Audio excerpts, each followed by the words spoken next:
Hello everyone, and welcome to Tony's Comic Spotlight. In this series, I spotlight some of the best comics put to print. This week's episode, we celebrate the first appearances of Professor Martin Stein and Ronnie Raymond, aka Firestorm, the Nuclear Man, by shining the spotlight on Firestorm issue number 1 from 1978. If you are enjoying the content, please feel free to like and subscribe, and don't forget to ring the bell to be notified of our latest videos. Feel free to leave a comment as well. I hope you enjoy the video. And now, on to our featured story.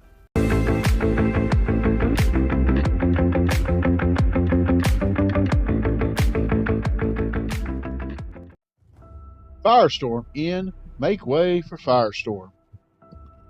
Ronnie Raymond is a young, athletic high school student who has just transferred to Bradley High School. He meets the attractive Doran Day and immediately crosses swords with the school's resident super genius, Cliff Carmichael. Feeling inadequate next to Cliff, Ronnie decides to do something reactionary to impress Doreen.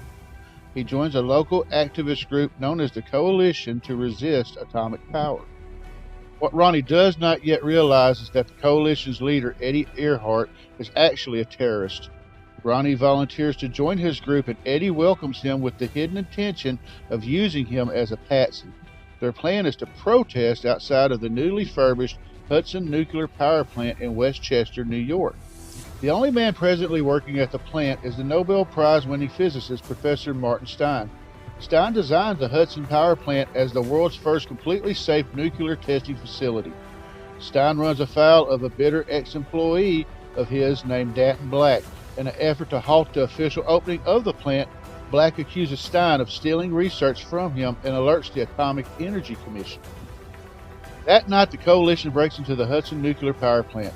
Ronnie learns that Eddie intends on blowing the building up and tries to stop him. Eddie punches Ronnie in the face, knocking him out. The Coalition members come upon Professor Stein and knock him out as well. What they do not realize is that Danton Black has snuck into the building with the intention of stealing data in order to back up his earlier claim. Ronnie comes to and discovers several pounds of TNT rigged to explode. He sees the unconscious Stein and tries to drag him out of the building. The bomb goes off, and Raymond and Stein are caught in the explosion. Rather than kill them, however, the nuclear blast fuses the two men together, creating a composite being known as Firestorm, the Nuclear Man. Ronnie Raymond has conscious control over the Firestorm form, while Professor Stein, having been unconscious at the time of the initial merging, exists only as a passive, non-corporeal entity inside of Ronnie's mind. In the next room, Danton Black is likewise caught in the nuclear explosion and begins suffering from the effects as well.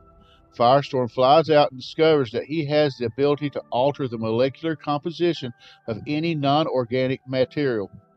He tracks down Eddie Earhart and his gang and has them arrested. The end.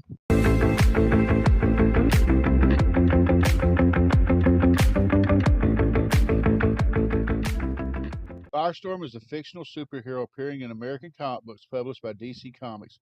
He was created by Jerry Conway and Al Milgrom.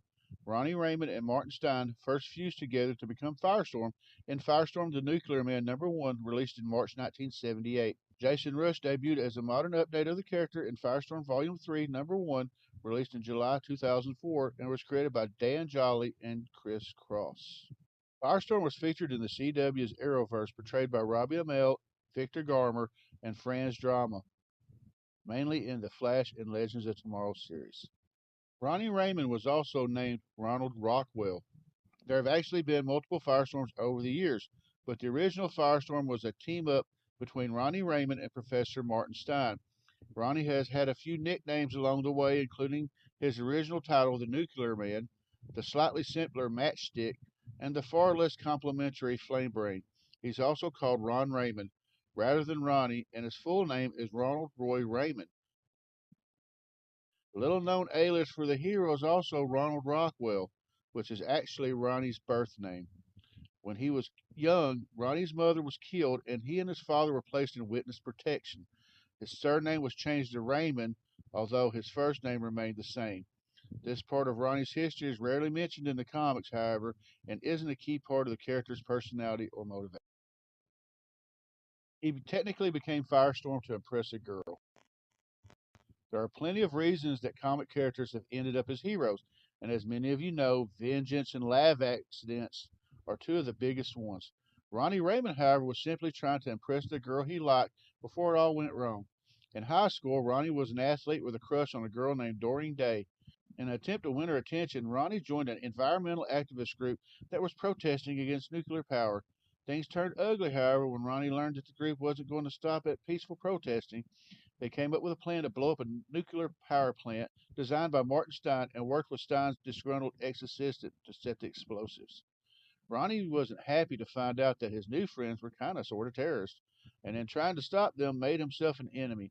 The group ended up rigging the nuclear power plant to explode, with Ronnie and Stein tied up together inside. Firestorm was the result of that explosion. Firestorm was an alcoholic. Becoming a superhero isn't always easy, especially if you don't understand what's happening to you. When Ronnie and Stein were first joined as Firestorm, there were some serious consequences for the two men as individuals. In the beginning, only Ronnie was able to control Firestorm, and remember what happened when he and Stein was joined. As a result, Stein began to believe that he was losing his mind. He would find himself in strange places, missing chunks of time, and unaware of how he ended up where he was. As a result, he started drinking heavily to try and cope with what was happening. This addiction had an unexpected impact on Firestorm, as a combined hero would occasionally feel the effects of Stein's drinking. As you might imagine, hangovers aren't exactly helpful to the whole crime fighting racket. Ronnie eventually found a way to help Stein remember, and he was able to kick the habit. Much later, however, Ronnie would face his own battle with alcoholism after he was diagnosed with leukemia. Raymond chose his university because Stein taught there. When Ronnie first became Firestorm with Professor Stein, he was still in high school, but quickly graduated and needed to make plans for college. He wanted to further his education and be able to have a life beyond his duties as a superhero. However, Ronnie didn't want to give up being Firestorm either. In an attempt to do both, Ronnie decided to attend the university where Professor Stein was a teacher, Vandermeer University in Pittsburgh. There, he was able to go to classes while still being close enough to Stein to merge and become Firestorm whenever they needed to. This was a big move for Ronnie, who went to Bradley High School in Manhattan. This is only one of many practical issues that Firestorm needed to overcome as a two-part hero, and it was the start of an interesting look at Ronnie's attempts to balance his heroics, his alter ego life, and the alter ego of his other half. At the time, Firestorm was the youngest member of the JLA. Although Firestorm made his debut in his own title, it was quickly canceled during a time where DC made cutbacks across all of its titles. The character was then absorbed into the Justice League of America comics, where he became a regular team member, and he later appeared in issues of The Flash. His absorption into the Justice League of America happened when he was still in high school, making Firestorm the youngest ever hero invited to join the League at the time. This was only taking into account Ronnie's age, of course. Stein is, as he is in the Arrowverse, a much older character who acts as the wise counsel to his younger counterpart. If the Justice League had considered the average age of the two men who make up the hero, his acceptance of the League would have been utterly unremarkable. Firestorm has been a Black Lantern. During the Blackest Night story arc, the deceased heroes of DC were reanimated as Black Lanterns in a dastardly plot to destroy all emotion, and Ronnie Raymond was one of them. Ronnie beat cancer and alcoholism, but lost his life in a battle against the Shadow Thief. His return during Blackest Night was not an easy one to stomach, as his Black Lantern persona did terrible things. First, he went after Barry Allen and the Justice League. Failing to merge with Barry, he attacked the current Firestorm, Jason Rush, and killed the woman he loved. Their short battle ended with Jason merging with Black Lantern Ronnie, a condition that continued after the White Lanterns were able to bring Ronnie back to life fully with no memory of what he had done. The Black Lantern version of Firestorm later manifested again, first in the form of a voice in the combined mind of Jason and Ronnie. Soon, however, it became clear that there was a third persona in the Firestorm matrix. This persona climbed out of Firestorm, becoming a separate entity and calling himself Deathstorm. Almost every Firestorm has died. It seems that the Firestorm title isn't one that bodes well for comic characters, as almost all the Firestorms have died at some point, although several have come back to life. Ronnie Raymond died at the hands of the Shadow Thief after nearly dying of cancer, was resurrected as a Black Lantern, and then fully resurrected after Blackest Night.